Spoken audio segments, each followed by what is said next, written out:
I'd like to thank everyone for taking the time out of their day to attend the webinar that we're doing here. We think it's very important.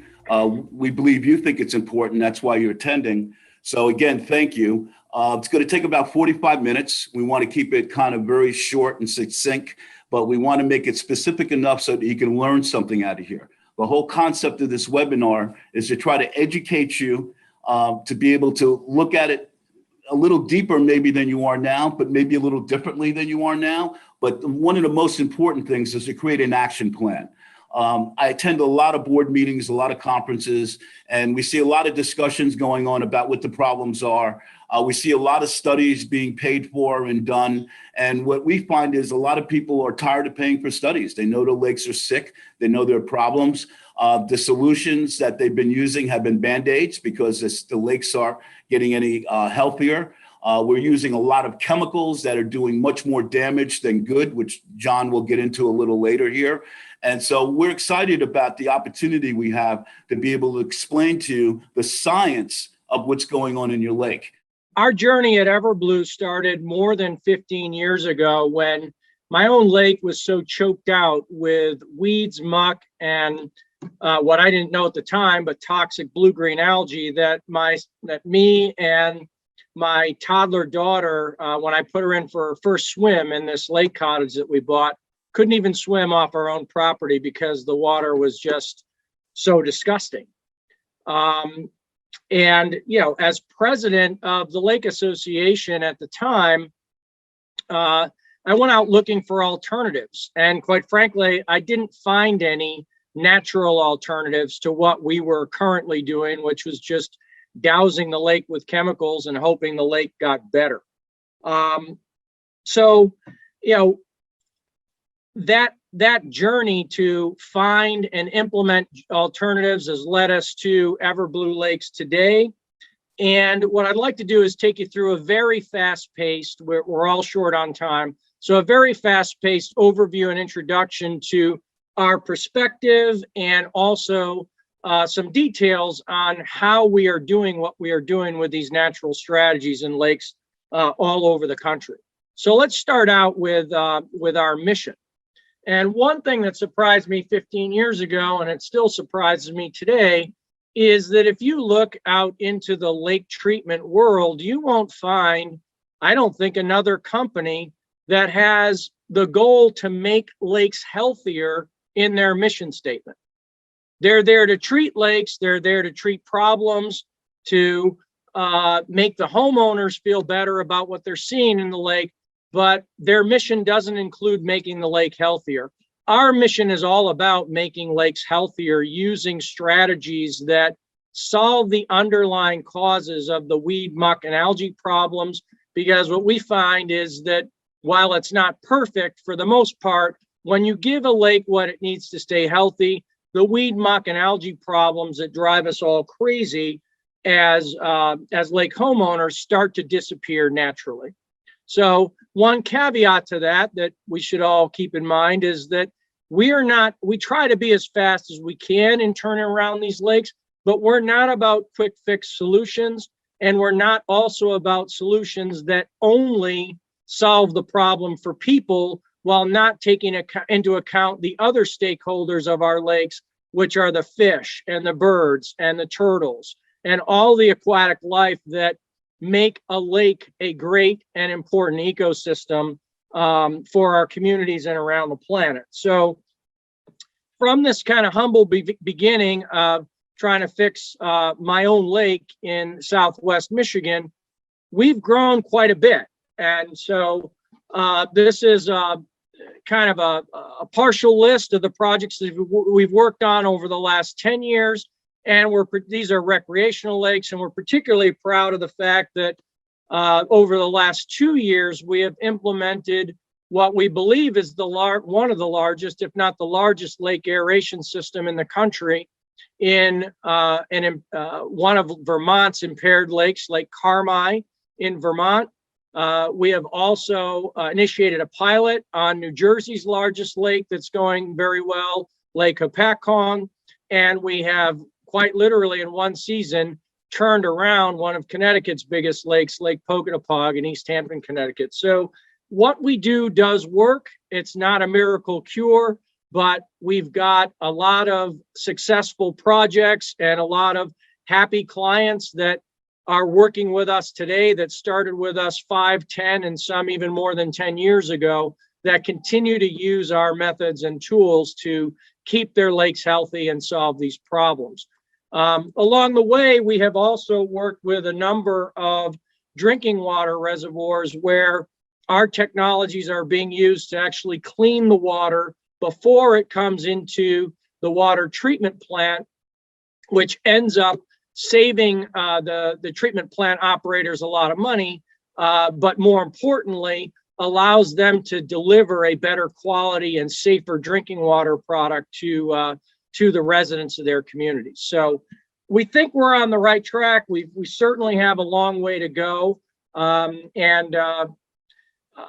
You know, the reality is that the world is not getting any better for our lakes. In fact, the crisis is more than acute in terms of the impact that these harmful algal blooms are having on our lake communities. And this is a sign that's popping up more and more every year on more and more lakes.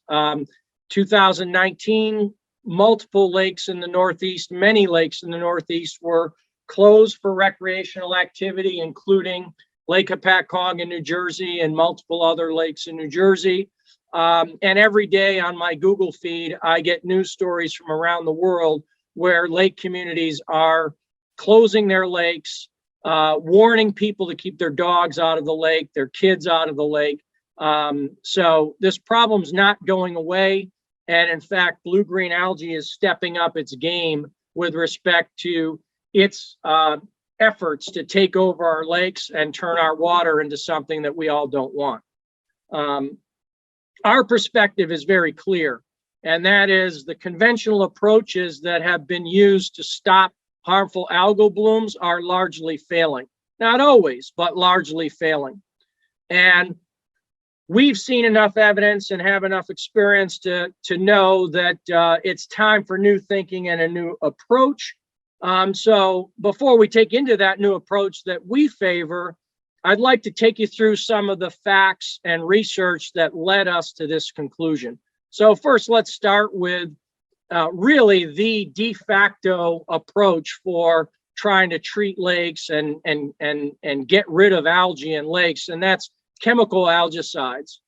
And the problem, quite frankly, with chemical algaecides, that killing algae with chemicals actually releases the algal toxins into the water faster and at a higher volume, and it recycles the nutrients that fuel the next bloom.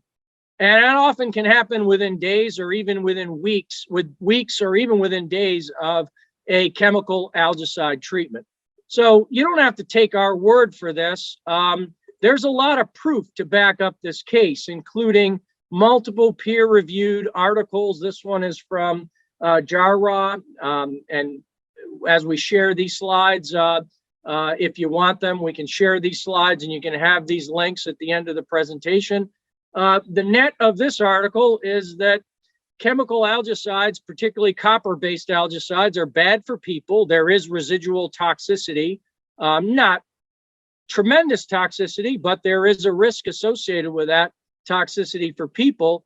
Very bad for fish in terms of the impact they have on the ecosystem for fish, toxic in the lake bed, and the worst part is they're good for blue-green algae in the long run.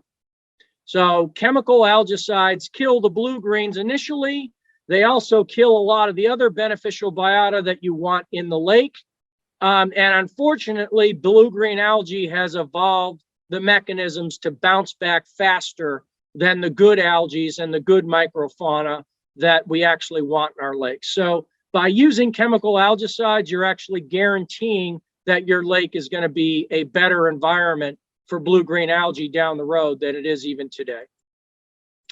Another substantiation here, the EPA in their own research has basically confirmed the same thing. Copper may also be toxic to aquatic life, and algaecides lead to cell breaking and the release of more toxins in the water than if you just did nothing. So from our view, algaecides are certainly not a long-term or sustainable solution to solving harmful algal blooms in lakes. What about the more intensive, quote, restoration technologies, typically alum and dredging? So our perspective on these technologies is that they basically do what they advertise. So alum will reduce phosphorus in a lake in the short run, and dredging certainly will remove nutrients from the lake bed. However, they're one-time events. The cycle of nutrient overloading in lakes and algal growth and algal death and algal regrowth is a continuous 24/7, almost 365-day-a-year process in lakes, as we're now starting to learn that even in winter with ice cover, blue-green algae is preparing itself to take over the lake in the spring. So these solutions are limited. They're limited in the fact that they're event-based and you do them once, and they're limited and then expect a long-term result from it against a continuous process. And they're limited in the fact that most lake communities just simply can't afford to do alum or dredging. They don't have the funds necessary to do these strategies right. And so two things happen. You end up with a lake in a cycle of decline that starts with chemical treatment for an algae problem. That also kills not only the bad algae, but the beneficial organisms go into decline. Nutrients are released back into the lake as a result of this treatment, and that just fuels more severe blooms. At the same time, within the lake community, we're finding lake communities go into a similar cycle of decline. They chemically treat the lake. More severe blooms occur year after year. They get frustrated. They start looking for alternatives. They study alum and dredging. Unfortunately, they find out that it's going to cost hundreds of thousands or millions of dollars to fix their lake. They fail to get that funding, and they're left back at the top of the cycle where the only tool in their toolbox is to chemically treat.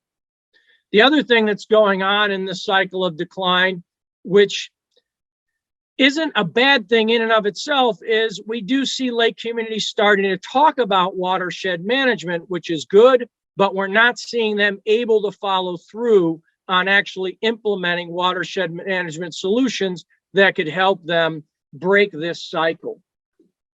So our intent with our approach is to bring a process and bring solutions to the table that help lake communities break this self-defeating harmful algal bloom cycle. So we're working to deliver a natural, continuous lake restoration process at a cost that communities can afford. So we want to match the continuous process that nature has, or that we're delivering to these lakes in terms of this nutrient loading cycle being a continuous process. Every time it rains, every time someone puts fertilizer on their lawn, well, we want a restoration system in the lake that is working 24/7 and 365 as well to combat that problem. So our objective here is to reduce the nutrients that drive excess weed and algae growth, clean up the compost pile at the bottom of the lake, which is the storehouse in many lakes of nutrients that are the first source of nutrients to feed harmful algal blooms. And then finally, deliver a healthier lake, typically for certainly more money than what it costs to do a chemical herbicide, algaecide and herbicide program, but at a tiny fraction of the cost of alum or dredging.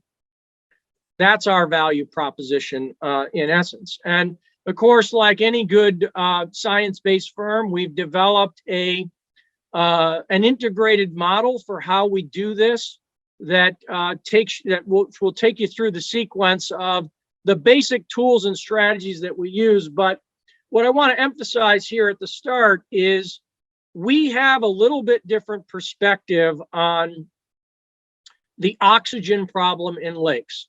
Many lake professionals and even lake scientists will talk about nutrient problems and watershed loading and internal loading of nutrients.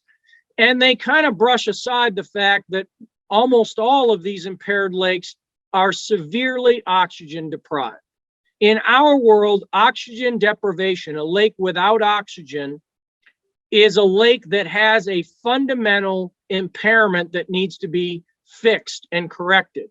So for lakes that need this, for lakes that are sick and are out of oxygen, often circulation and oxygenation is the non-negotiable starting point for getting that lake on a path of continuous restoration. Why? Because when you oxygenate a lake, you actually set up, and I won't get into too much detail on this, but you actually set up a healthier cycle in the lake that prevents nutrients from releasing from the lake bottom sediments to fuel harmful algal growth.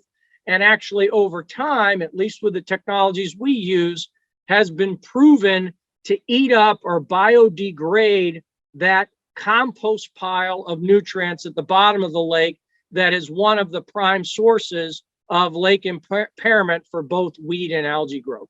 So aeration technology is often a key part of the restoration process that we bring to the table for a lake.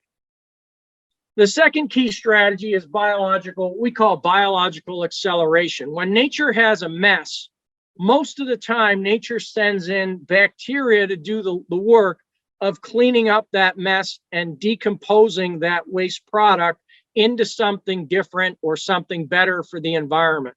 We've developed that same strategy for lakes. We call it Bioblast, where we're able to isolate, identify, and create a formulation of the right bacteria or probiotic treatment for your lake that puts nature's best cleaners to work, both in the water and at the compost pile at the bottom of the lake.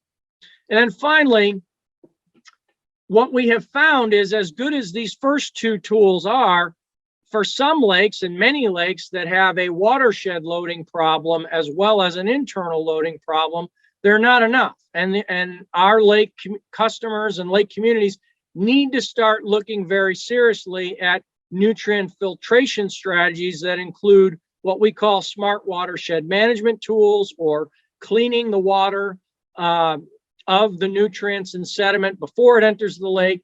And now we're in development with Floating Islands International of an in-lake combination of the floating islands wetland effect and literal phosphorus harvesting, or being able to pull phosphorus out of the water into an absorptive media and removing it permanently from the lake.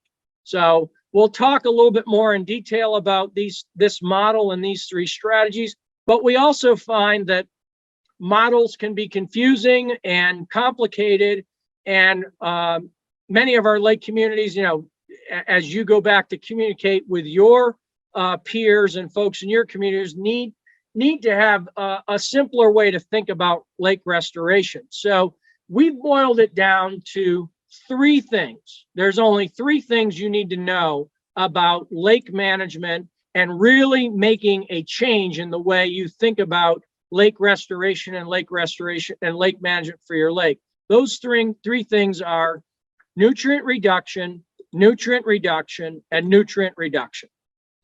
If any strategy or any dollar that you're spending on your lake, if you can't measure the impact on reducing either the nutrients in the lake bed itself or stop new nutrients from getting to the lake from that strategy, then that strategy is not an investment in the future of your lake. It's just an expense that's killing weeds or algae in the short run, but not making your lake healthier, or in most cases, making your lake less healthy over time.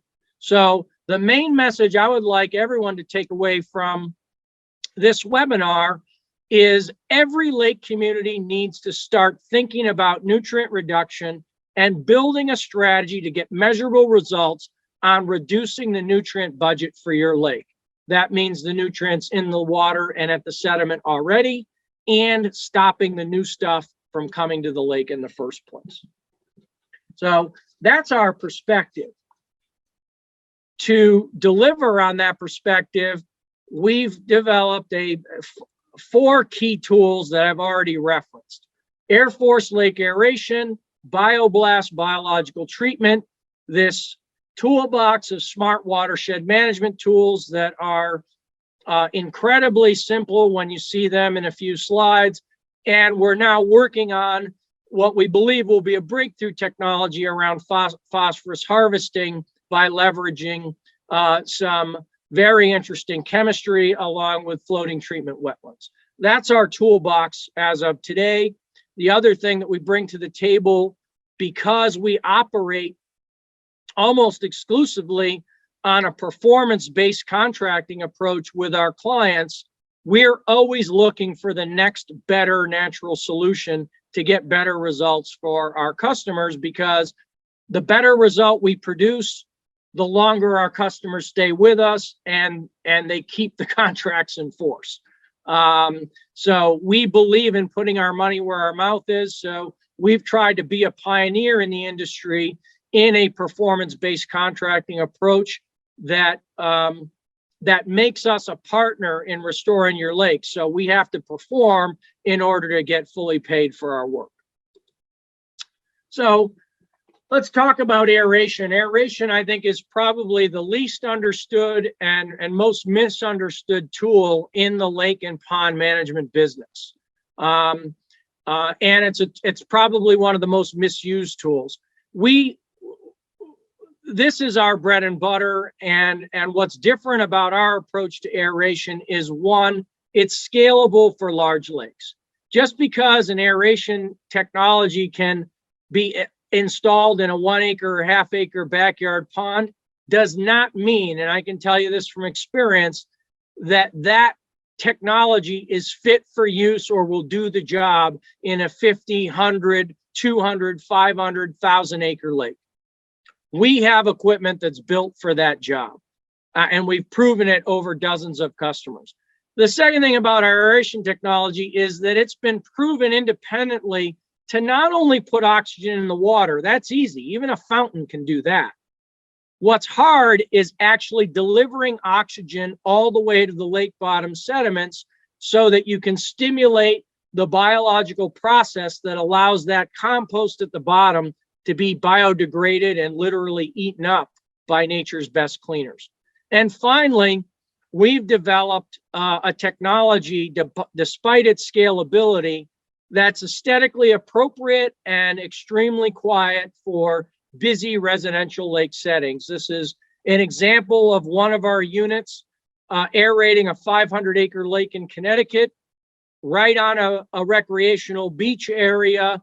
There is a multi-unit condo literally 70 feet, maybe 85 feet from this building across the street, where residents look out over this lake and can hear people talking at the shoreline, yet they're not complaining about our system.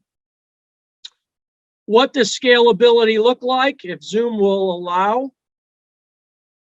This is that same lake in Connecticut, and this is a 250 acre section of this large lake, Lake Pocatapog in Connecticut. And those circles you can see in the lake there, those are our diffusers treating this area. Some of them are almost a mile away from shore. This system, which covers 500 acres, and involved over 40 miles of 25 miles of airline, we were able to install and get that system running in less than 2 weeks last summer. So we know how to aerate big lakes, and we know how to manage that technology for the long run, as most of our customers are on long year annual service or even lease contracts that require us to stay with the program year after year after year.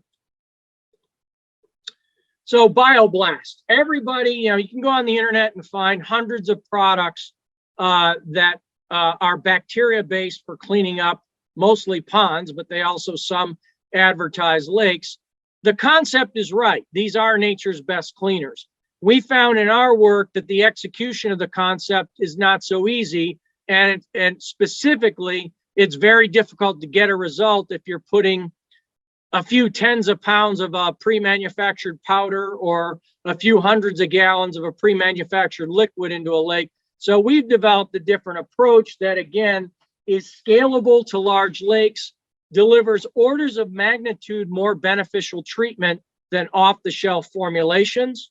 So a typical Bioblast treatment for one of our lakes is 30,000, 40,000, 50,000 gallons in a treatment that we're able to deliver in a few day period at a cost of pennies per gallon per treatment.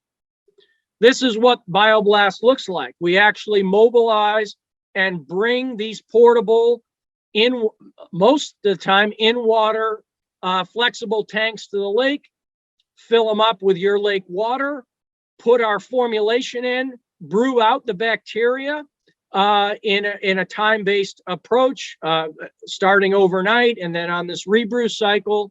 And we are quite literally activating and brewing a treatment product using your lake water, which customizes which bacteria in our formula wake up and are ready to go to work in your water, and then deliver it to the lake with these specialized boats that can hold 500-gallon tanks and deliver a payload of 4,000 gallons of treatment or 4,000 pounds of treatment into your lake on every trip.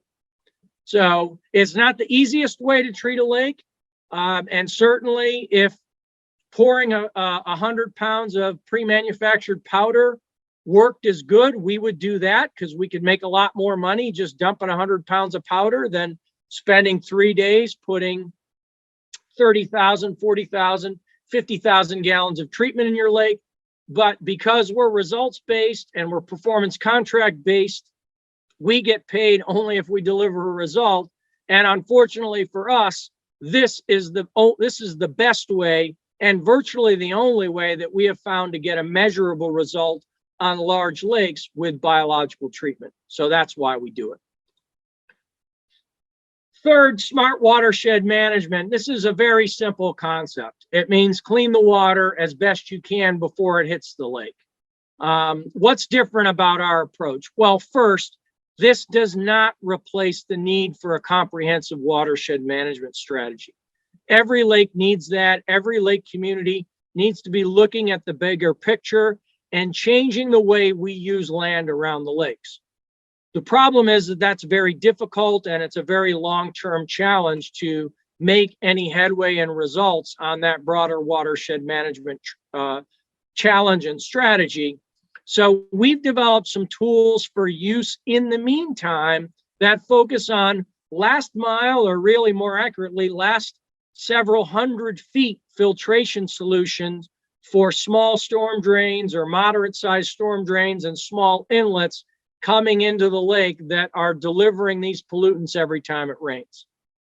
Our smart watershed program also includes a lot of the education that many lake communities have already done about what not to do around a lake, like blow leaves into the lake or burn leaves at the shore of the lake and blow the ashes into the lake.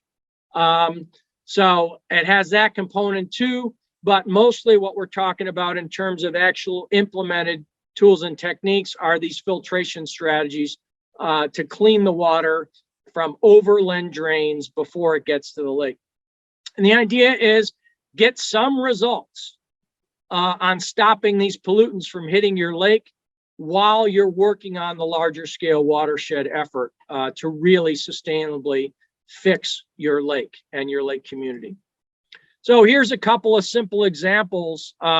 This is a dry well that we built on the end of a storm drain entering a lake. So instead of that drain just dumping water free flow into the lake, it actually dumps the water into this filtration pit that we've got multiple levels of filtration materials and media built into. And the idea is that the water goes in, gets cleaned, and then makes its way into the lake at a much slower rate with cleaner water.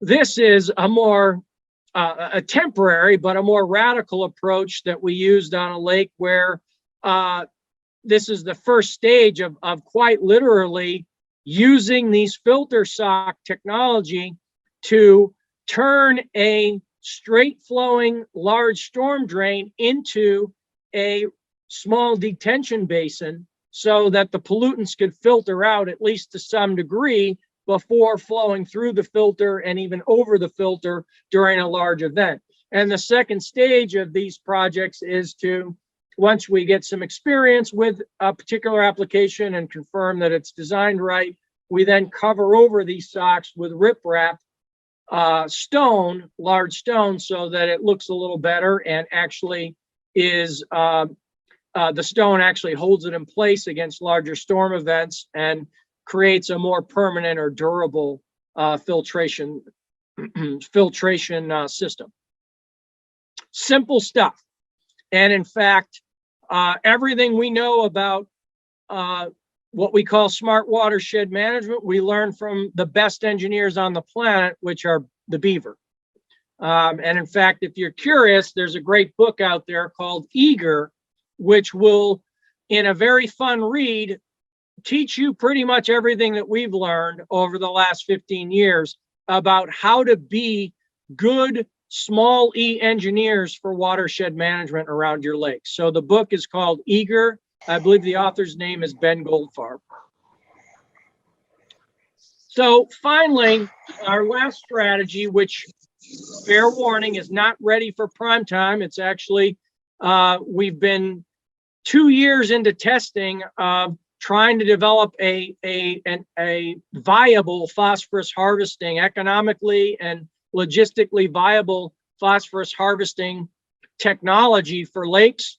That research has led us to this latest iteration of that project this summer, where we will be creating a specialized version of this active floating treatment wetland that's got not only the floating island matrix material that cleans the water biologically, but will be outfitted with a flow channel that will be specially designed to push 500 gallons of water a minute through a variety of medias that we're testing that are specific, have specific chemistries for absorbing or pulling phosphorus out of the water. So we're in partnership with Floating Islands International on this, and the idea is that we're combining active floating treatment wetlands with some very innovative absorptive phosphorus media chemistries to literally try to pull tens or even hundreds of pounds of phosphorus a year out of our customers' lakes and get it completely out of the system.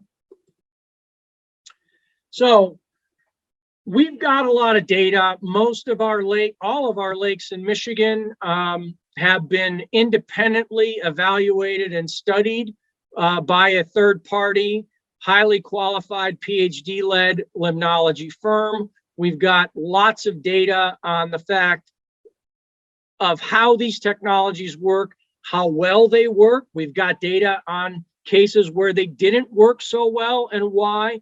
So we've got tons of data to show that what we're doing has validity, not always perfect, and we use that data to continuously improve. Likewise, the large Lake Pocatapog 500-acre lake in Connecticut is being independently evaluated by a third-party limnology firm. The pilot program in Lake Hopatcong is being independently evaluated. The project on Lake Carmi in Vermont is being independently evaluated by the state of Vermont and the University of Vermont. So I'm not going to go through all that data with you. What I'm going to show you is the sizzle here of what our customers are saying and what results look like to the human eye when we implement these strategies. So, and if you'd like more on the data, we're happy to have that follow-up conversation with you as part of the follow-up to this webinar. So this is Devil's Lake in Oregon, one of our furthest afield projects that we've done with the Devil's Lake Watershed Improvement District, affectionately known as Dillwood. And Devil's Lake was a notorious blue-green algae lake in Oregon. It was a lake that was on the, the list of lakes to avoid in Oregon for many, many years. We worked with them and their science team to develop a custom engineered aeration system that, based on the data, in this case, is only aerating about 100-acre zone of this 800-acre lake. But because of the science base and engineering base we used, they have not had a harmful algal bloom since implementing the system in 2018. And you can just kind of see the difference in, before after water clarity shot that's typical of, and they're also tracking the results, and those results are online. This is Lake Pocatapog in Connecticut, 500 acres, one of Connecticut's largest lake, closed in 2019, like many lakes in the Northeast, from July through October. We implemented the system. It was a whirlwind process of making a first presentation in the fall of 2019 and having a system in the water and running before the end of June in 2020. And even though we were a few weeks later than we wanted to be in getting that system up and running, last summer was the first summer in over a decade where they had no beach closures as a result of harmful blue-green algae blooms. And this lake, we did a very large-scale lake aeration system in their 2 deep basins and an aggressive bioblast treatment program. And then finally, just a stark visual example. This is Grand Lake St. Mary's in Ohio. It's a 13,000-acre lake. Top 5 most impaired water bodies in the country for blue-green algae. This is an 8-acre pilot area that we worked with them to develop a strategy for, and you can see the difference between the treated area and the non-treated area. Now, again, fair truth in advertising here. This is not the Bahamas yet. There's a long way to go, and this is, this area has not yet reached the goal in this lake of being swimmable on a daily basis through the summer, but it's a lot closer than the rest of the lake. And we're working with them now in the next years of the program to figure out how do we take this to the next level so that we can possibly create an 8-acre oasis that people can use and swim in a 13,000-acre lake that has been largely unusable except for fishing for the last 20 years. So that's what we're about. That's what we're trying to do with these technologies. And we've had a lot of experience working with communities on multiple different levels all around the country.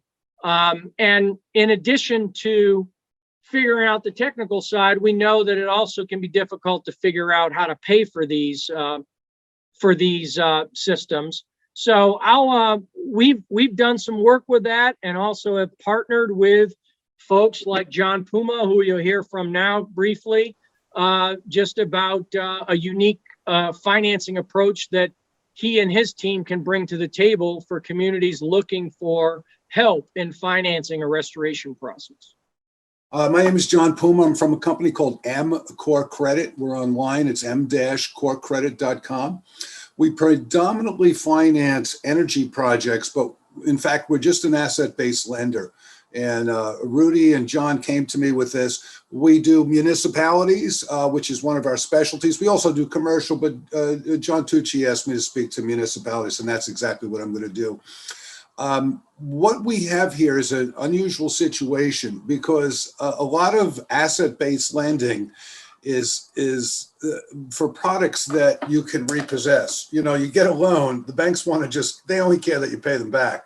So with these types of things, you can't repossess everything. In an energy project in a building, you can't take the boilers, you can't take the lights. Over here, we can't disrupt the progress being made by the lake and John's equipment here. So that being said, what we do is we have a formula to get the banks to finance these things, and it's pretty simple. In each case, as I understand it, and I've learned from John and Rudy, you know, there's an offset in cost to the municipality or the homeowners association, whatever the heck, whoever really manages the lake. And the bottom line is this, and I'm just going to make this up as a silly example. If it's a $200,000 job and it saves the lake $50,000 a year, we'll put it in a 4 or a 5 year loan. What the underwriters and the banks like to see, especially in a circumstance where they cannot repossess or have collateral to the equipment, is that the thing actually generates revenues. In this case, the revenues being generated by the costs that town, municipality, or HOA is not paying, and they're all valid. Listen. In the energy business, as an analogy, if you put in better equipment, you reduce your electric bill. Well, what we do is we take that reduction and we use it to pay the loan. It's the same thing here. It's exactly the same thing. So what I would suggest to you, and I could give you guys a quote, and I suggest this all the time to all my clients, whenever you have a proposal, all you have to do is just give me a call, and we'll post my contact information. All you have to do is give me a call, and literally within 2 minutes, I could give you a preliminary quote. So when you give a presentation for a $250,000 job or $1 million job, whatever the heck it is, to take the bite out of it, you could say, or it's X amount of dollars a month, which is covered by the cost you pay now. It's a marketing thing. We're not going to get every loan out there. Again, it's 5 minutes of my time, so it's no big deal if you guys just use us as an option. If the town could pay you directly, God, that's great. God bless. But I don't mind giving quotes out all day long and knowing, in fact, that maybe 1 in 3 or 1 in 5 I'm going to get. So feel free to use me like that, because that's just the name of my game. It's a volume game, probably no differently than yours. That being said, we always are trying to find this break even. So if there's a way you guys can mathematically say, hey, this $250,000 system saves $50,000 a year, $60,000 a year, then we just present it, because we just repackage everything that's here. We do the due diligence on the project. We do the due diligence on the lake owner, manager per se. We put this all together in a very special format, because again, you got to remember, there's no collateral here. You're not going to get a mortgage on your house unless the bank liens it. So this is how we do this little magic. And again, it's really straightforward. The municipal rates right now are really kind of lucrative. They're in the 4s and 5%. Smaller deals are in the 5s. We just quoted one for 5.5 yesterday. Larger deals north of 300,000 are in the 4% range. This is really free money, because in fact, if you guys say, hey, John, the break even is 32 months with the interest in the loan, it's really 36. So what's the difference that it took them a few more months to do it? They didn't have to go spend $1 out of their municipal budgets or their commercial budget. So that's what we do. And we could do this for municipal, but not for commercial. We could give a 3-month period where the client, in this case, the municipality, doesn't have to make a loan payment. Their first loan payment would be 91 days down the road. And what that does, it gives John and company the ability to build the system, get it up and running before they're spending a nickel. This is actually pure psychology. Also, some of the things we can do in financing is you could load all the soft costs or warranty costs or extended warranty costs, just load it in the loan. So if it's $200,000 for the equipment, and I'm making this up, John, so don't hold me. And if it's a 5-year maintenance contract at, I don't know, $10,000 a year, you just load the whole thing in. So what we want to do is we want to make it transparent to the owner that they didn't go out of pocket for a dime. And that's really the beauty of this. Now, John has a performance-based. These two things working in hand to hand is really a powerful sales tool. And again, by me coming in and saying, hey, that $250,000 is really X amount of dollars a month, it's all a psychological close. From what I just learned from watching this webinar, these lakes, Lake Apacong is so huge. I'm in New York, and Lake Apacong, I know because I have a cousin that lives out there. To shut that down is a sin. And the idea that we could bring it back to life is really cool. Great.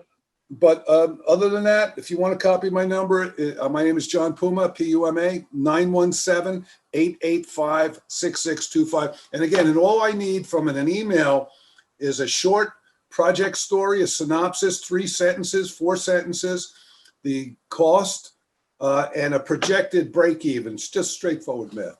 Yep, and we'll help with that process. So, Yeah. and so as a group, we've been our own bank for our customers, financing lease projects for over a dozen years. And John and his group is the first lending company that I've found that actually knows how to do this asset-based, non-collateralized lending. So it's really going to bring an ability for us to accelerate the number of projects that we can help our customers implement by bringing more financing to the table and more financing options. So that's just to say that we know how hard it is to restore a lake. We also know how hard it is to get a community together to figure out how to fund these. We've done our homework to try to make that a little bit easier for lake communities. And with that, I'm going to end with our offer and let Rudy close this out, which is much like John, we will develop a preliminary natural restoration plan for your lake and your lake community, typically at no cost and no obligation, to help you understand what it would take to go natural on your lake. And you can contact us anytime to do that. And if you would like a copy of these slides, just email Rudy at the end of this presentation at rscott@everbluelakes.com. We'll PDF this presentation. And of course, anyone that's interested in talking to us and getting more details, just pick up the phone or shoot us an email. And with that, I will turn it over to Rudy to close. John, can you just elaborate a little bit more on the performance-based concept of what you're talking about? I don't think you talked enough about that. That's critical. Sure. Well, so either on a lease or even on purchase deals, we have done purchase agreements that include specific performance targets that we have to meet. That if we don't meet them on a lease deal, for example, the customer can end that deal early and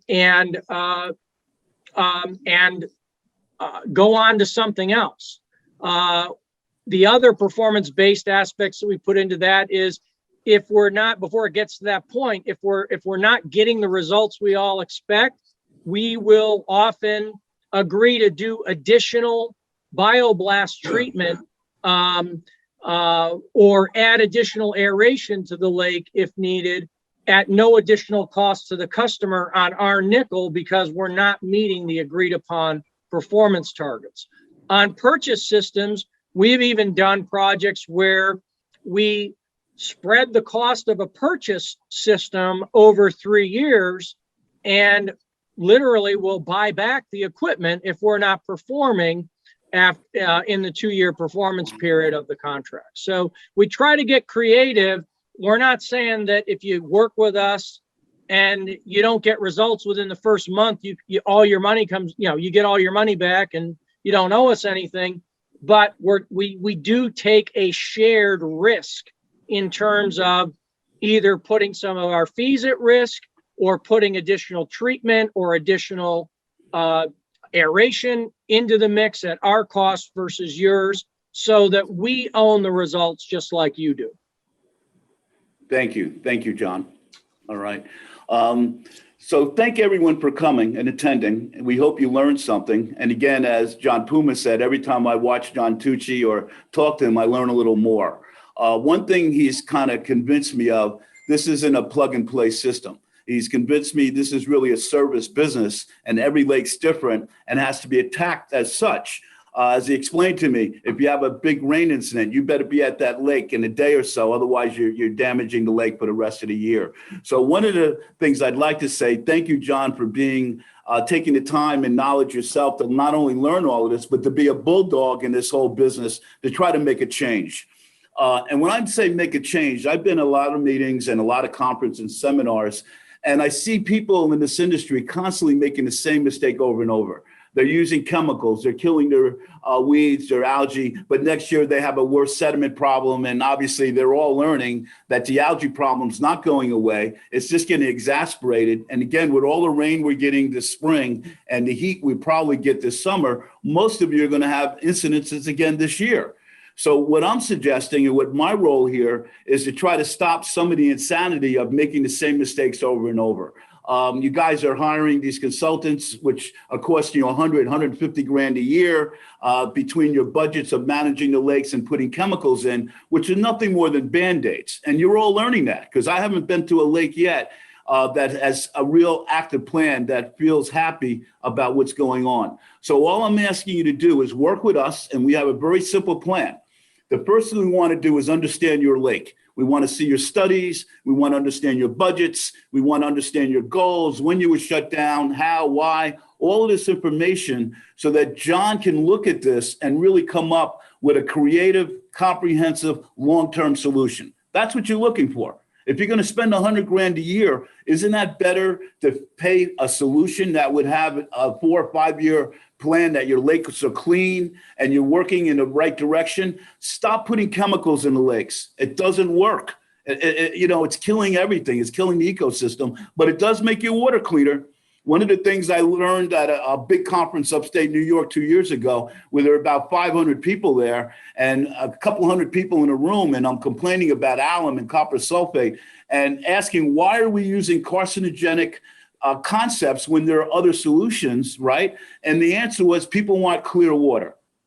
Yes, you want clear water, but you want it to be holistic and you want it to be sustainable. This program that John has created was coined, and I wish I came up with it, but it was a top assistant of a congresswoman in Florida, that this is the only holistic, economically sustainable program he's seen. Because we're bringing the lake back to natural state. You're bringing it back so it can help heal itself, not just your chemicals and all of these other things. So we ask you to call us. As John said, email us. We'll give you the slides. We're recording this. So again, many people have reserved that didn't attend. We're going to send it to them, but we request and ask you, if you have other people that are in your boards and your communities that would like to learn a little bit about this, please forward this to them. And we'll forward you a copy to be able to forward to them. Now, one of the things we've learned, again, and our job is to identify problem lakes, reach out to the decision makers, offer our services, get in there and communicate. But we have identified many of our jobs have come from local community leaders and homeowners. All right. It wasn't the Lake Commission or the Lake Board that initiated this meeting with them. It was a homeowner.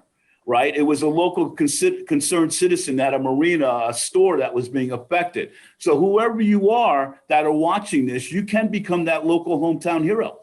You can contact us. We'll work with you and get into that lake association to do a true analysis. So again, I'd like to end with thank you very much for your time. Thank you, John Puma, for the whole concept of financing. As John Tucci said, we're not doing any chemicals. We have a free proposal, no obligation, right? And the most important thing is we have a solution. And look at all the lakes we're proving this in. Go to some of our lakes, we're doing them all around the country today. So again, knowledge is one thing, ignorance is another, right? We're making you aware now there are alternatives to chemicals, the copper sulfite, alum, bad aeration systems. So it's on you now to learn as much as you can, but please contact us because we'd like to help you walk you through the steps.